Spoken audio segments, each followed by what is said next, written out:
이번 주에 성경학교를 했는데 진짜 은혜 가운데 잘 마무리 지었습니다. 진짜 광고 영상도 잠시 보시겠지만 복되고 아름다운 시간이었던 것 같습니다. 기도드리시겠습니다. 하나님 아버지, 열려온 이 시간 주님 앞에 나와서 말씀을 들을 수 있도록 허락해 주심에 감사드립니다. 언제나 우리들의 삶 가운데서 빛과 진리가 되어주시는 주님, 이 시간 말씀을 통하여서 저희들 한 주간 새로운 삶을 걸어나가길 원합니다. 말씀을 통해서 저희들 앞길을 보여주시옵시고 마음의 근심을 잠재우고 또 것을 깨닫고 돌아가는 시간이 될 수 있도록, 그래서 놀라운 은혜와 축복이 함께하는 한 주가 될 수 있도록 주님께서 큰 역사와 은혜를 베풀어 주시옵소서. 감사드리며 예수 그리스도의 이름으로 기도합니다. 아멘. 할렐루야. 이 시간 주일 예배에 참여하신 여러분을 축복합니다. 요즘 안타깝게도 코로나가 다시 유행하고 있습니다. 그러다 보니 아마 많은 분들께서 지난 몇 년간의 삶이 다시 시작되는 게 아닌가, 어떤 이런 걱정도 하고 계신 것 같습니다. 왜냐하면 실제로 방역 패스와 같이 이 사회적 거리두기가 다시 시작되면 일상생활에서 많은 스트레스를 받기 때문인 것이죠. 때문에 작년 말쯤에도 이런 방역 스트레스로 인해 생긴 사건을 한번 본 적이 있었는데, 그 사건은 어느 카페 사장님이 접종 완료 QR코드를 손님께 요청했는데 손님이 화가 난다는 이유로 그 카페 사장님을 그만 폭행하는 사건이었습니다. 물론 충분히 그 심정 어느 정도는 이해하고 있습니다. 당연히 몇 년 동안 이렇게 불편한 삶을 이어왔는데 어떻게 아무렇지 않을 수 있겠습니까? 하지만 중요한 사실이 있다면 그렇다고 하여서 상대방에게 폭행을 가한다는 것이 정당화될 수는 없다는 것이죠. 때문에 당시에도 이 사건을 보면서 느꼈지만, 아무리 사람이 힘이 들어도 어떤 지켜야 할 선은 지켜야 하지 않는가, 이런 생각을 갖게 되었던 것 같습니다. 그리고 제가 이러한 말씀을 먼저 전해드리는 이유는 사실 신앙 가운데에서도 이처럼 지켜야 할 선이라는 것이 있기 때문인 것이죠. 그리고 저는 오늘 본문 말씀이 바로 우리들에게 이를 잘 드러내주고 있지 않나 싶습니다. 오늘 본문은 우리가 너무나 잘 알고 있는 선한 사마리아인에 관한 이야기를 담고 있습니다.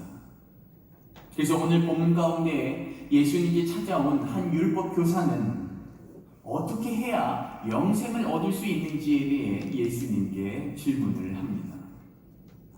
하지만 예수님은 이에 대한 직접적인 대답을 말씀하지 않으셨고, 오히려 평소 그가 알고 있던 율법을 통하여 질문에 답을 물어보십니다.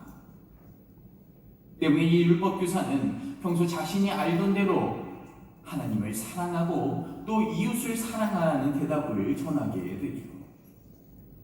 그런데 예수님께서도 이러한 율법 교사의 대답을 인정하시면서 그대로 실천하라고 말씀하십니다. 자, 그런데 오늘 본문 속 이 율법 교사는 아무래도 예수님이 자신을 인정해 주니까 어느 정도 자신감이 생겼던 것 같습니다. 그래서 그냥 여기서 딱 끝내면 좋았을 텐데 곧이어 또 다른 질문을 예수님께 이어서 물어보기 시작합니다. 바로 그렇다면 누가 나의 이웃이 될 수 있는가라고 말이죠. 때문에 이를 들으신 예수님께서는 마침내 오늘 본문 속 이 선한 사마리아인의 이야기를 말씀해 주신 것입니다. 자, 그런데 결론부터 말씀을 드리면 저는 예수님의 이 비율들은 율법 교사의 반응이 영 시원치 않아 보이는 것이었습니다. 왜냐하면 이러한 예수님의 말씀을 들은 율법 교사는 37절에 나오는 것과 같이 아주 짧은 대답으로 예수님의 질문에 대파였기 때문인 것입니다. 근데 사실 앞의 과정을 생각해보면 이러한 율법 교사의 과정은, 그리고 반응은 조금 이상한 일입니다. 왜냐하면 당장 율법 교사가 예수님께 전한 그 첫 질문만 봐도 25절에 따르면 예수님을 시험하기 위해서였다라고 기록하고 있기 때문인 것입니다. 심지어 오늘 본문 이전인 28절에서는 자신을 올바르게 보이려고 예수님께 질문했다고까지 기록하고 있는 것을 볼 수 있습니다. 무슨 뜻입니까? 한마디로 지금 이 사람은 예수님을 통해서 자신의 정당한, 정의로운 어떤 위대함을 드러낼 생각에 아주 기대가 가득 차 있었다라는 것이죠. 그런데 아이러니하게도 이러한 예수님의 선한 사마리아인의 비유를 들은 이후 그는 그저 짧은 대답만을 전한 채 아무 말 없이 사라져 버렸다라는 것입니다. 때문에 저는 이러한 율법 교사를 바라보면서 다음과 같은 생각을 갖게 되었다는 것이죠. 어째서인 것일까? 왜 이 사람은 예수님의 비유를 듣자 그 자리를 벗어나게 되었던 것일까라고 말이죠. 분명히 계획대로라면 이 율법가는 예수님의 질문에 대답을 계속 이어가면서 아주 의기양양하고 즐겁고 계속 새로운 질문들을 이어나가야 할 것 같은데 말입니다. 때문에 저는 이러한 율법 교사의 이해할 수 없는 이런 모습을 보게 되자 이제는 그가 들어왔던 그 예수님의 비유에 조금 더 초점이 맞춰지기 시작했습니다.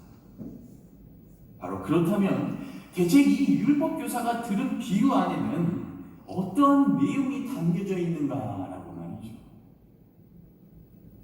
왜냐하면 어찌되었든 이 율법가의 그 마음과 태도는 결국 예수님의 비유를 들은 이후에 바뀌게 되었기 때문인 것입니다. 그렇다면 대체 이 비유 안에 무슨 내용이 이 율법교사의 마음을 이토록 바꿔놓았냐라는 것입니다. 때문에 저는 결국 다시금 오늘 본문 속 이 예수님의 비유인 선한 사마리아인의 이야기를 처음부터 되짚어보기 시작하였습니다. 자, 그렇다면 여러분께서도 한번 같이 생각해 보시길 바랍니다. 오늘 본문은 강도 만난 사람을 도와준 이 사마리아인의 이야기를 담고 있습니다. 그래서 이야기 속 강도는 여리고로 향해 가던 사람의 옷을 벗기고 거의 죽기 직전 상태로 만들어버리며 사라지게 되었던 것이죠. 그리고 이후 바로 이 현장에 하나님을 모시던 제사장이 지나가게 됩니다. 그런데 아이러니하게도 이 제사장은 강도를 만나 쓰러져 있던 사람을 도와주지 않습니다. 그저 그의 길을 계속 지나갔을 뿐이죠. 물론 여러분께서는 이러한 제사장의 모습이 굉장히 차갑고 잘못되게 보이실 수도 있을 것입니다. 하지만 사실 우리가 조금만 생각해 본다면 이 제사장에게도 분명 나름의 사정이 있었다는 것 우리는 충분히 예상해 볼 수 있습니다. 왜냐하면 오늘 본문 30절에 따르면 이 강도 만난 사람은 지금 거의 죽은 것이나 다름없는 상태였다고 기록하고 있기 때문인 것이죠. 즉 한마디로 생사를 확인할 수 없는 상황이었다는 것입니다. 그렇다면 이게 왜 제사장에게 문제가 되는 것입니까? 그 이유는 바로 민수기 19장 16절에서 이와 관련된 굉장히 중요한 율법이 한 가지 있기 때문인 것입니다. 바로 누구든지 들에서 칼에 죽은 자나 시체나 사람의 뼈나 무덤을 만졌으면 2일 동안 부정하리니. 자, 우리가 방금 읽은 이 율법은 시신을 만진 자에 대한 내용을 기록하고 있는 장면입니다. 그리고 이 규정에 따르면 누구든지 시신을 만들면 2회, 즉 7일 동안 부정하게 된다고 규정하고 있는 것을 볼 수 있습니다. 그리고 이 규정은 역시 제사장에게도 동일하게 해당되는 사항인 것이죠. 자, 그런데 문제는 이 제사장이라는 사람은 매일 성전에서 예배와 의례를 진행해야 하는 사람이었다라는 것입니다. 자, 그렇다면 이제 여러분 자신 스스로가 제사장이라고 생각을 하시면서 오늘 본문 속 이 상황을 다시 한번 보시길 바랍니다. 만약에 여러분께서 제사장이라서 매일 성전에서 직무를 감당해야 하는 중에 있는데 사실상 시체나 다름없는 사람이 쓰러져 있다면, 그래서 이 사람을 잘못 만지면 7일 동안이나 부정하게 되어버린다면 여러분께서는 이 사람을 쉽게 만지실 수 있겠습니까? 혹시라도 죽어 있었다면 여러분은 부정한 자가 되어버려서 그 중요한 하나님의 제사와 예배에 관한 모든 직무가 완전히 정지되어 버릴 텐데 말입니다. 심지어 근처에 아직 강도라도 머물고 있으면 어떡하겠습니까, 여러분? 지금의 이 상황은 제사장에게 있어서는 전혀 보장이 되지 않고 있는 상황이었다라는 것입니다. 근데 이것은 뒤에 나오는 레위인도 마찬가지입니다, 여러분. 레위인 역시 성전에서 하나님과 관련된 일을 하는 자였죠. 그런데 이렇게 자신이 지켜야 하는 직무들이 있는 자들인데 이 일로 인해서 자신의 직무를 감당하지 못하게 되면 이건 대체 어떻게 책임을 지겠냐라는 것입니다. 때문에 사실 이들이 맡고 있는 어떤 일들을 생각해 본다면 이들이 강도 만난 사람을 도와주지 못한 것은 어찌 보면 너무나 당연한 선택이었다라는 것입니다. 그리고 이러한 사실을 바로 이 민수기의 율법을 연구하던 율법 교사가 모를 리가 절대로 없었다는 것이죠. 그런데 문제는 무엇입니까, 여러분? 바로 이 이야기에 따르면 자신이 그토록 중요시 여기던 이 율법을 아주 잘 지키는 제사장과 레위인이 아이러니하게도 강도 만난 사람의 이웃이 될 수 없었다라는 것입니다. 왜냐하면 결국 이후에 어찌되었든 이 쓰러져 있는 사람을 도와준 것은 제사장과 레위인이 아니라 바로 사마리아 사람이었기 때문인 것입니다. 때문에 저는 이러한 내용을 보게 되자 곧 율법 교사를 향해서 다음과 같은 마음을 갖게 되었던 것입니다. 그래, 기분 나쁠 수도 있었겠구나라고 말이죠. 그토록 중요하다고 생각하는 그 율법을 지키는 자가 오히려 이웃이 되지 못한다고 말씀을 하시니까 이 예수님이 얼마나 꼴보기 싫었겠습니까?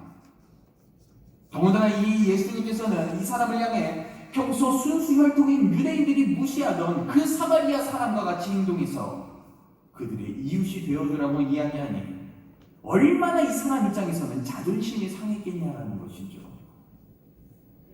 때문에 분명히 이 사람은 예수님께서 말씀하신 그 명령, 너도 이와 같이 행하여서 그 사람들의 이웃이 되어주라는 그 말씀이 전혀 기쁘게 들리지 않았을 것입니다. 그런데 여기서 중요한 점은 무엇입니까, 여러분? 비록 율법 교사의 기분이 나빴을지는 몰라도, 자존심이 상했을지는 몰라도 분명한 사실은 예수님께서 말씀하신 것이 올바른 이웃이 되는 길이었다라는 것이죠. 때문에 저는 이러한 명령을 들은 어떤 율법 교사의 마음, 심정, 그들의 모습을 보면서 한 가지 작은 사실을 깨닫게 되었던 것입니다. 바로 때로는 올바른 예수님의 말씀을 따라도 기쁘지 않을 수 있겠구나라고 말입니다. 오히려 지금껏 내가 소중히 여기던 것들, 내가 중요하게 생각하던 어떤 가치관과 모든 가치들을 다 부정해야 되니 이건 기쁨은커녕 오히려 지켜봤자 화만 더 날 수 있겠구나. 하지만 바로 그렇기 때문에 저는 오늘 본문 말씀이 더욱더 우리 그리스도인들에게 굉장히 중요한 신앙적인 의미를 전해주고 있다고 말씀드리고 싶은 것입니다.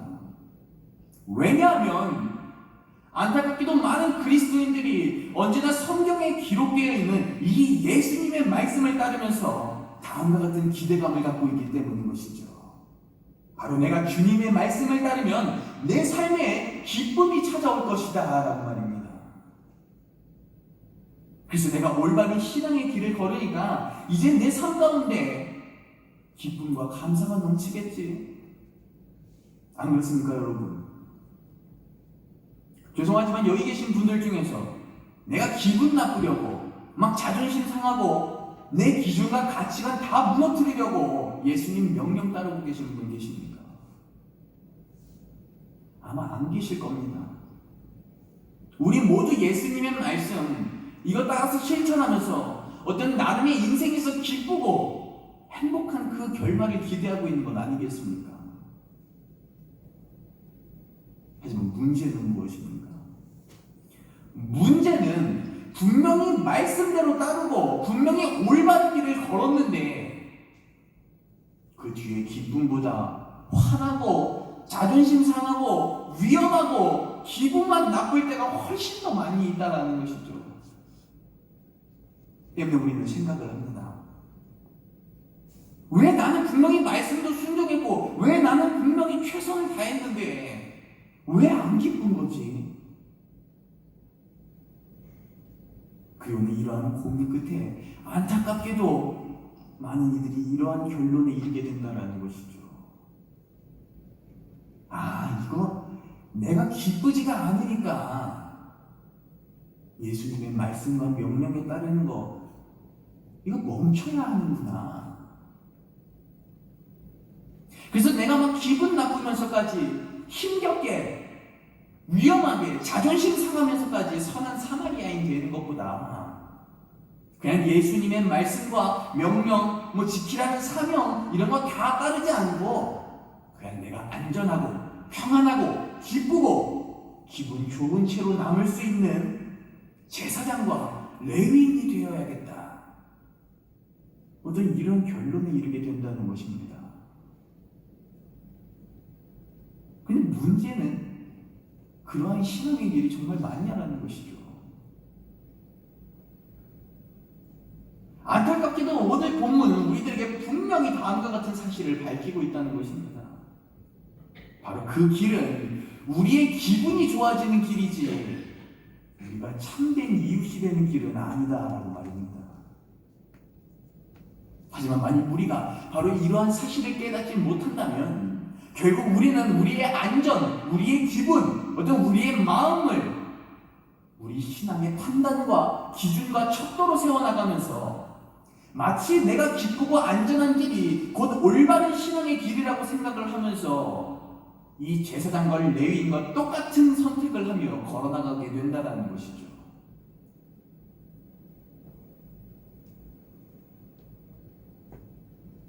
한 가지 저의 부끄러운 과거를 제가 말씀을 드려보겠습니다.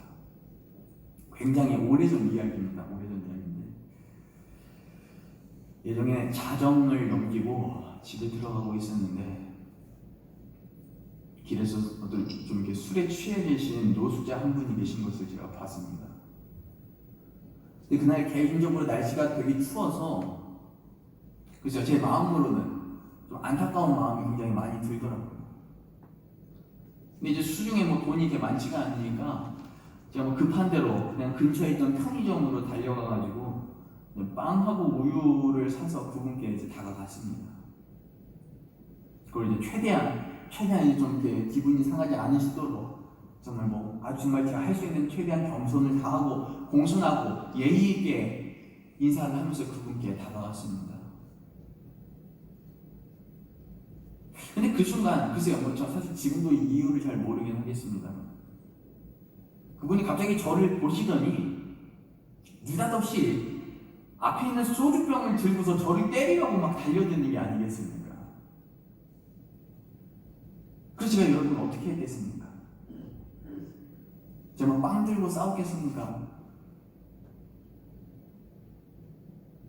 저는 결국 그 자리를 박차고 도망갔습니다. 그리고 얼마쯤 뒤에 열심히 달려가다가 뒤를 돌아보았을 때 그 노숙자분이 안 쫓아오는 것을 보고서 그제서야 멈추게 되었죠. 새벽거리였는데 그때 기분이 굉장히 글쎄요, 안 좋았습니다, 솔직히. 나는 분명히 예수님의 말씀에 따라서 어려운 이웃을 도우려고 했던 것 뿐인데 눈에 보이는 자를 난 도와주려고 했던 것뿐인데 왜 이런 기분 나쁘고 수치스러운 상황을 겪어야 하는 거지? 그래서 제가 여러분께 한번 질문을 드려보겠습니다. 여러분께서 제가 그때 도망치고 기분도 나쁘고 막 자존심도 상하고 위험했고 그러니까 제가 그분을 도와드리려고 했던 어떤 그 행동이 잘못된 행동이었다고 생각하십니까? 그래서 제가 막 자존심도 상하고 막 화도 났으니까 이제 앞으로 제가 그런 분들 도와드리는 일 멈춰야겠다고 생각을 하십니까? 절대 그렇지 않을 것입니다. 분명하게 말씀드리지만 저는 그 행동 잘못되지 않았습니다, 여러분. 그리고 제가 기분이 나빴다는 이유로 자존심이 상하고 막 그때 화가 났다는 이유로 멈춰서도 안 됩니다. 왜냐하면 선한 이웃이 되는 길은 원래 그런 길이기 때문인 것입니다. 하지만 내가 만약 기분이 나쁘고 제가 막 화가 난다는 이유로 그리고 그건 잘못된 것처럼 보이니까 내가 이거 이제 예수님께서 말씀하신 명령, 사명 그거 지키지 말고 그냥 나 혼자 안전히 빵 먹고 우유 먹고 살아야지. 제가 만약에 이렇게 했다면 어떻게 되겠습니까? 물론 그렇다면 저는 분명히 제 마음과 제 상황 안전하고 아주 기쁘게 잘 지키기 시작했을 것입니다. 그리고 이로 인해서 새로운 근심, 걱정 다 사라지고 막 제 삶도 아주 평안하고 기뻤겠죠. 단지 하나 차이가 있다면 저는 이웃이 아니라 제사장과 레위인이 됐을 뿐이라는 것입니다. 하지만 이것은 분명히 제 자신에게만 해당되는 이야기는 아닐 겁니다, 여러분. 왜냐하면 결국 우리 모두 예수님의 말씀을 따르고 그 사명을 지켜나가는 그리스도인들이기 때문인 것이죠. 때문에 저는 오늘 본문을 우리의 신앙의 삶 가운데서 아주 현실적으로 기억하자는 것입니다. 물론 누군가는 이렇게 말씀하실 수도 있습니다. 아니 그럼 우리는 막 평생 막 예수님 따르면서 막 상처받고 위험하고 기분 나쁘고 화나면서 살아야 되냐? 그럼 우린 도대체 누가 위로해 주는데? 물론 여러분 그렇게 보이실 수 있습니다. 하지만 저는 우리가 오늘 본문 가운데에서 기억해야 하는 한 가지의 사실이 더 있다고 말씀드리고 싶습니다. 그래서 오늘 본문에서 이 사마리아인이 선한 이웃이 되어주었다는 사실을 다른 누구도 아닌 바로 예수님께서 증언하고 계셨다는 것입니다. 그리고 바로 그렇기 때문에 분명 주님은 우리에게 이러한 고된 길을 걷고 있는 우리 그리스도인들에게 다음과 같이 말씀하실 것입니다. 그래, 바로 너가 선한 이웃이구나 라고 말했죠. 비록 너의 마음이 힘들고 화나고 상황은 어려워졌고 자존심 상해졌어도 그래도 네가 그 일을 하고 있으니까 나는 너가 선한 이웃이라는 그 사실을 알고 있어. 때문에 우리는 올바르지만 때로는 위험하고 때로는 화나고 때로는 자존심 상하는 그 순간으로 가득 차 있는 바로 이 예수님의 말씀에 따르는 순종의 길 가운데에서 예수님의 이 증언과 이 말씀을 통해 위로받고 이 힘을 통해 다시 끝까지 선한 사마리아인의 길을 이어나가야 한다는 것입니다.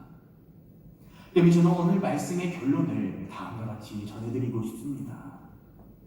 바로 나의 기쁨과 만족을 따르는 그리스도인이 아니라 주님의 말씀과 명령을 따르는 그리스도인이 되시길 바랍니다. 그를 위하여 때로는 주님이 말씀하신 어떤 그런 하나는 자존심 상하게 만드는 순간들, 그 명령들, 그럼에도 그 끝까지 지키고 걸어가시길 바랍니다.